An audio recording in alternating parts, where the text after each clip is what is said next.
way you front, motherfucker.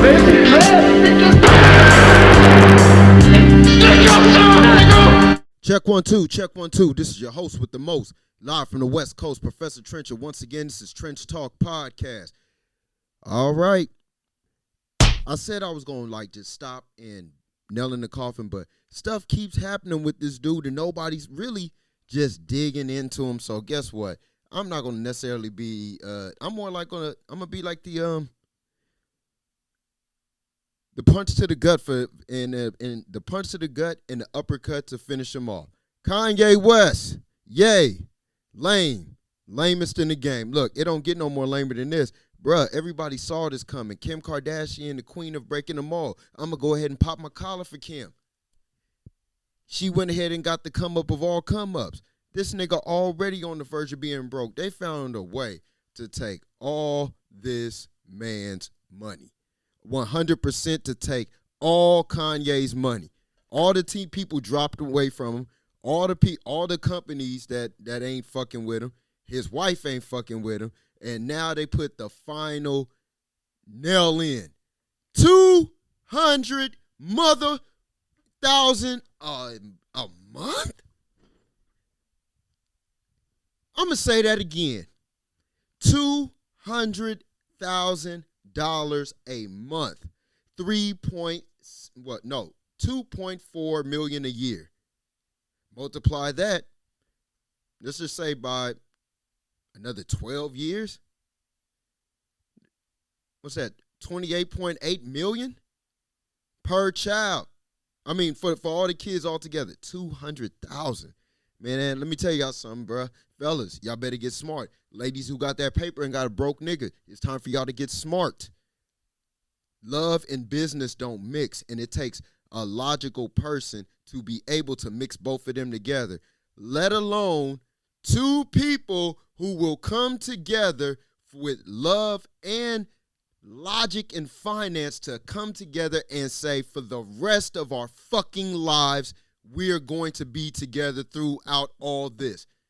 That is a mathematical equation that you are watching person and couple after couple fail at. It does not matter, man. Look, people say, oh, you know what? Maybe if I get married and wait to have sex and then have kids that way, maybe that's the traditional way. And then maybe my goofy ass of everything will work out. No, you gonna get broke in the game of life. Motherfuckers out here playing to win, and you are not playing to win, Kanye West. You were playing to be heard. Well, people hear you every time. And every time you open your fucking mouth, you put your foot in it. Now, when it comes down to his comments about the Jews,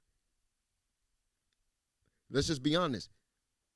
Anybody, everybody, not just black people, but other groups of whites, and everybody knows you don't say the J word and say the H word all in the same goddamn sentence and think you can go before the public limelight and still succeed afterwards. Kanye's trying to tell you, oh yeah, I'm free. No, listen, black people, he's not trying to be free with you. He's trying to be free of finance and come back to the gutters and drag everybody back with him. When that nigga had everybody rocking polo, motherfuckers like being fly. When he went to Balenciaga, even though all Balenciaga, a lot of that shit looked like some Goodwill shit with a Balenciaga logo, and they sell that shit for $1,000 to y'all. They sell y'all pants that motherfuckers done had 1,000 skateboard accidents in and think that you supposed to go ahead and say, I'm being fly. Fly is unique. Being fly is being one person who is unique, not being told, put this on and we're going to cut you a check. That just means that you're getting to the money that's helping you take care of your family. Now, but why are we still holding on to Kanye West as a societal hero? I'm going to say this once. I'm going to say it again. I've said this about on 4 to 5 different Trench Talk episodes. If you're looking for a hero who's got the money, who speaks freely, who you could 100% say he's been through the trials and tribulation, and he kept his head up strong, and he kept his head up high off the bat, Boosie, Snoop, Ice Cube, Dub C, let's say Jay, Nas, we got the Locks. with the new school areas. We got Griselda. I mean, I'm saying like we, even though these are all the people that I personally favor, and I feel like I came out of life just as strong, handling my trials and tribulations and listening to these people. And in the next segment, we're going to go into rap lyrics that talk about the bullshit that people were on, that tells you the actual lesson and why you should avoid it. And how stupid this new generation really is compared to our generation who was hearing a lot of these things for the first time. But back on Lame Ye. And I think we need to just make this his new name. Once again, pop the collar for Kim Kardashian. You can't knock her for getting to the money. She is in a family that gets to the money. They get their money. They travel. They spend it. You want to put a curse on the fact that people come over there with they chest out, poked out, money filled in their pockets, and them looking up to the sky as this shit falls the fuck out. Hey, look, once again, we got Lamar Odom. You got motherfucking Tristan Thomas, or Thompson, whatever the fuck his name is. You got Kanye. But you notice nobody's saying shit about Travis Scott. Travis Scott is getting his money, and he's staying quiet, and he's staying low-key. Once again, pop my collar off to that nigga. He's getting to the money. Now, he might have had that unfortunate accident with all them people who passed away at that concert, but he's managing to find a way where every time you see him before the media, he's not a shell of himself. Since Kanye has came out, since he went through the fucking windshield, he has been a lame motherfucker ever since. I mean, like, goddamn, everybody knows that when Kanye goes home, he is taking the bottom of his goddamn mouth out like old boy from the movie Skyfall, if you see that 007 movie. I mean, look, he's taking his goddamn teeth out like at 9 o'clock at every convalescent home across the world. Why the fuck are we still hanging on to this guy who is not even a representation of physical strength, let alone mental and spiritual strength? Whatever God he's praying to, that God is telling him that he is fucking up. He's probably been given a dozen different ways where the angels have told him, do this, and things will go back to normal, but he's trying to do shit his way. He wants God-like miracles, but he wants to move at Kanye's speed, when it's supposed to move at God's speed. Fuck Kanye West at the end of the day. I'm so sick of this motherfucker at the end of the day. I do not care how much of a genius that he is. He just is this. And I'm going to say it in layman's terms. For all of the riled up rappers, 50 Cent was out at that time. Beans was out at that time. You got Jay getting ready to walk away from the throne. You got Kanye calling himself his little brother when this motherfucker really ain't even played him all that close. When you really look at it all said and done. Black Album, at the Black Album concert, Kanye, you said that you wasn't even allowed to come in that bitch. You didn't even get the chance to grace the stage like that. That nigga didn't fuck with you like that because he saw what you are ahead of time. This shit that you are right now, this is what he saw in you back in 2004. Ain't no real niggas finna see a weak motherfucker come around them, be weak, continue to be weak, fall for hoes, and then all at the same time, even though, and let you come around them on a personal time. You know what I'm saying? But the weirder and weirder you get, you can't come over my house where my kids is at and you acting weird. Kim, you can come over. Keep that nigga over there. Men are naturally like that. And a lot of you grown-ass men fell into that emotional shit that came with this nigga Kanye. I'm not even going to blame Drake about that because Drake don't even get caught in as many emotional plights. He get caught up in the same thing all real niggas love to get caught up in. Fucking with a bad bitch or 1,000. That's what Drake gets caught up in. So once again, pop my collar off to that nigga. We're going to call this the Pop Your Collar episode. So this is really it's troublesome because every time you make yourself any type of celebrity, you build a platform, whether your shit blows or not, somebody is looking at you. People are going to look at Professor Trench and look back on all my former podcasts and judge and base things that I do. Now, when we get to that media, when Out the Trenches is one of the top dogs in media, then you're going to start looking back at the things I did wrong, and then say, oh, yeah, well, he did this and he did this. And I'm here to let y'all motherfuckers know I don't care because I was broke then. When I start getting real money, you're gonna hear me talking a lot clearer. Maybe cussing a whole motherfucking lot less. Maybe dressing a lot more preppier. But let me show y'all something. But while we in the trenches, it is all about this. Wolf season. So, and matter of fact, let's just go ahead and start this off. Wolf season is here. It is mid-December. Motherfuckers want Christmas gifts for their kids. Don't come to LA. If you live in LA, don't walk around this motherfucker like you got all the money. Don't walk around this motherfucker like you just got it like that, because a motherfucker gonna take it because you got it like that and you can go get it again.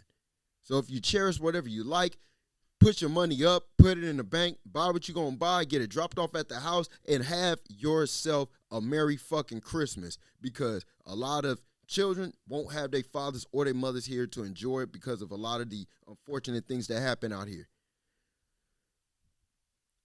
Fuck Kanye West. And on to our next segment.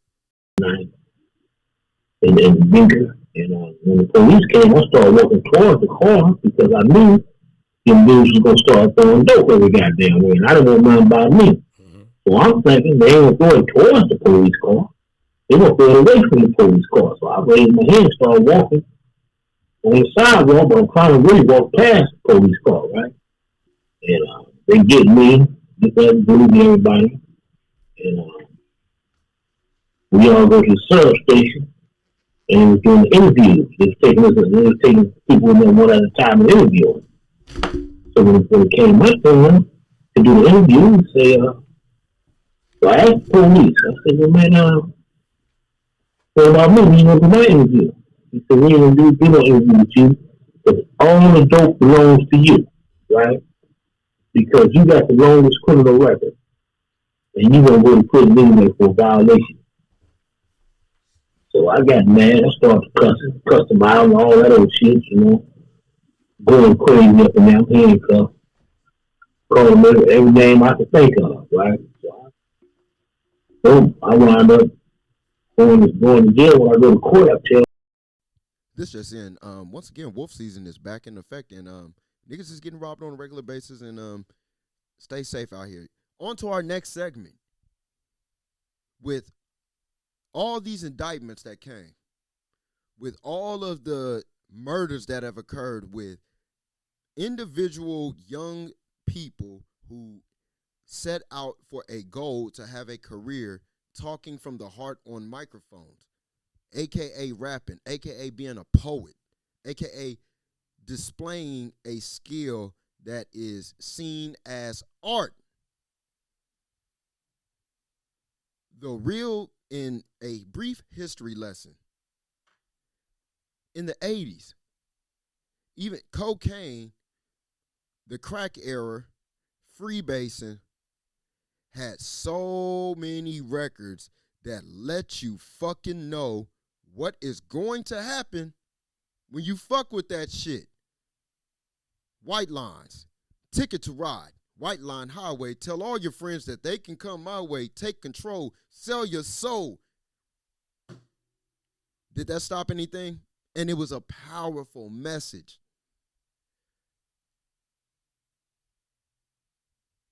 Ice Cube in the 90s, My Summer Vacation, Ghetto Vet. I mean, like even in the 2000s, Why We Thugs. He is one of the biggest teachers when it comes to what the reality of when you fuck around in the ghetto. He gave you he gave you stories, and yet and still, let's just say it again. Jay-Z gives you great depictions of the psychological mindset of a person in the cocaine trade of his era. Nas gives you the mind of a person who is watching his environment be built and destroyed at the same time. You have all these rappers, Scarface, who gives you depictions of what it is to go through real mental issues, depression, like suicidal thoughts. You have Tupac, who gives you what it's really like to be a young nigga That is a master's class within itself. You listen to them Pac records as a young man, even though it stops at 25. But when it stops at 25, 26, for him, then you got Jay. But if you know how to listen to rap right, you will know how to take these lessons and listen to the people who have these lessons and move forward with life. You can enjoy the songs on bullshit. But what happens when you get on bullshit and it is in a form of the exact same depiction that 30 years of real niggas rapping told you what was going to happen? Let me back this motherfucking microphone up.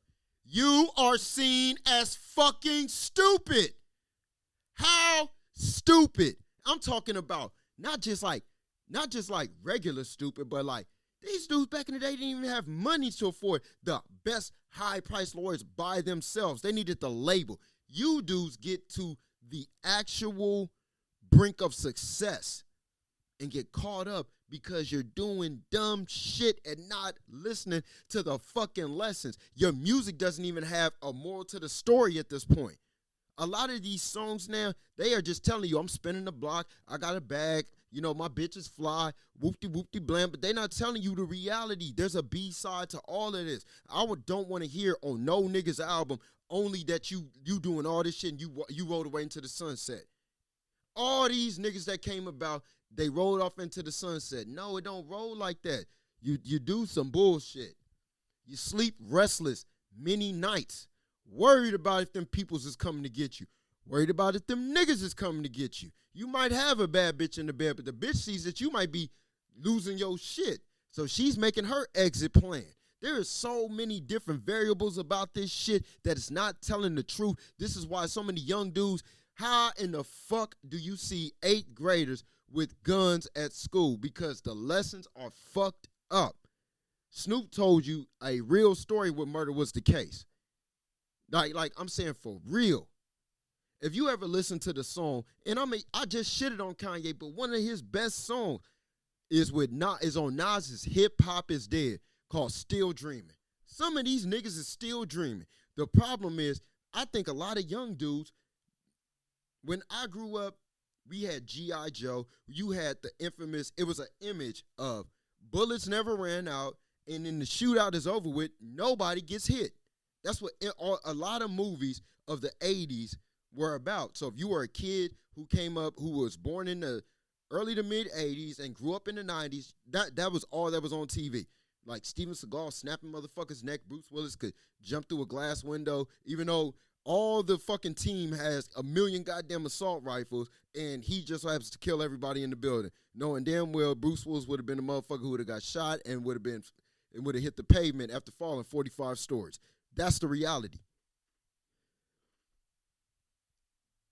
So many young dudes. Look, when you want to be a rapper, you were telling a lot of the people who struggle hard as fuck, I kind of just want to tell your stories.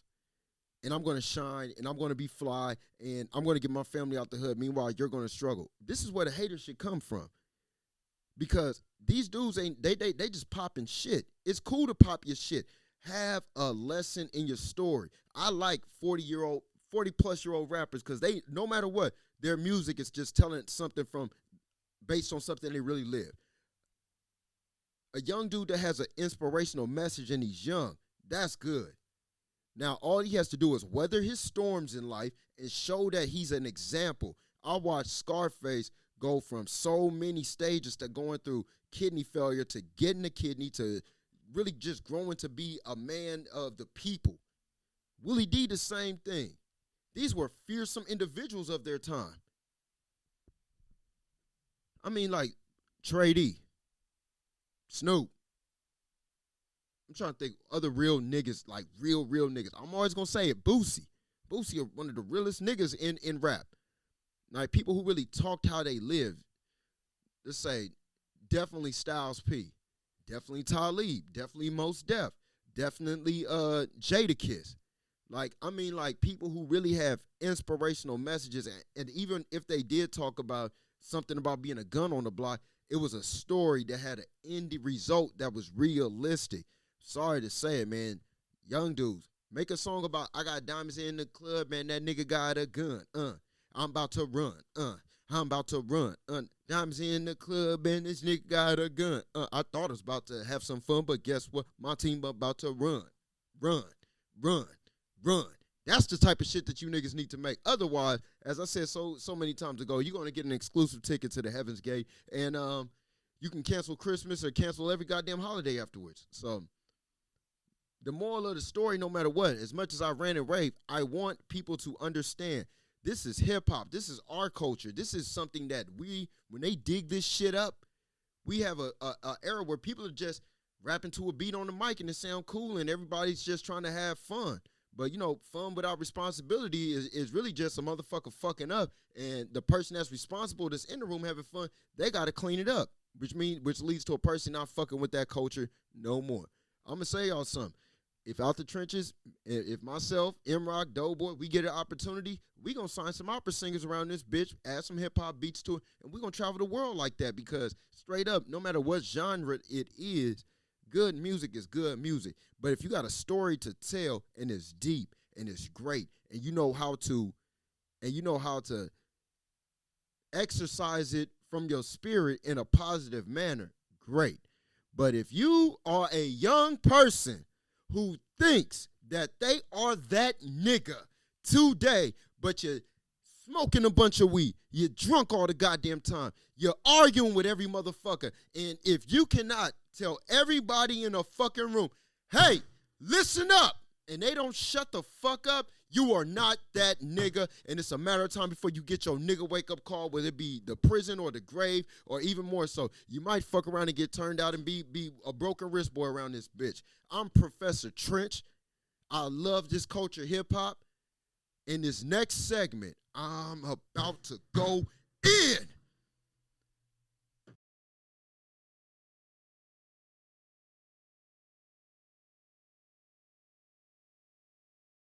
All right, now. All right, we about to wrap this shit up with a bang. I was watching a specific platform, and I'm not going to say his name because I've seen plenty of times how they might be quick to flag, but DJ Quik put out there that Dr. Dre, even though Dr. Dre is his brother in music, he is sometimes bothered by the fact that his legendary sound will not go up in history side by side with Dr. Dre. And this platform had the nerve to really say, well, who the fuck is DJ Quik? I'm about to tell y'all who DJ Quik is.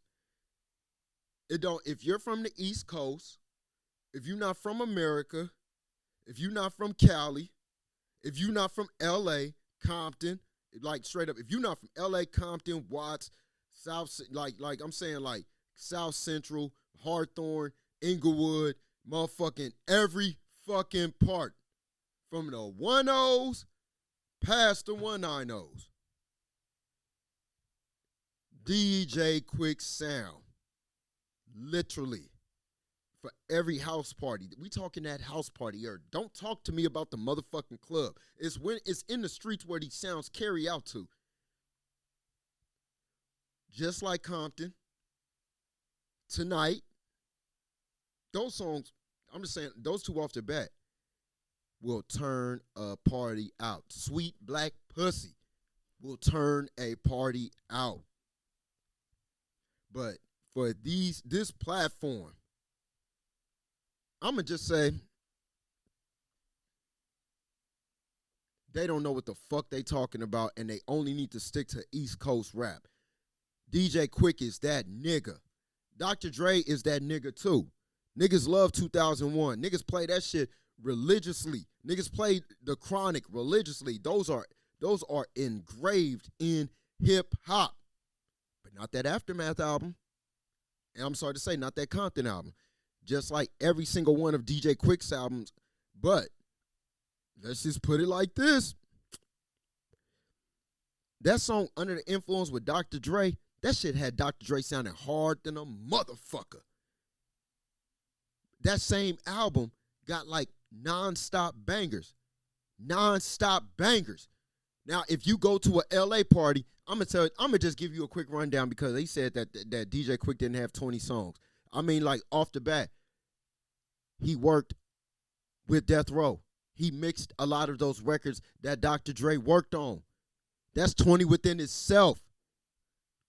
Sugar Free, AMG, High C, Corrupt. How many like for real?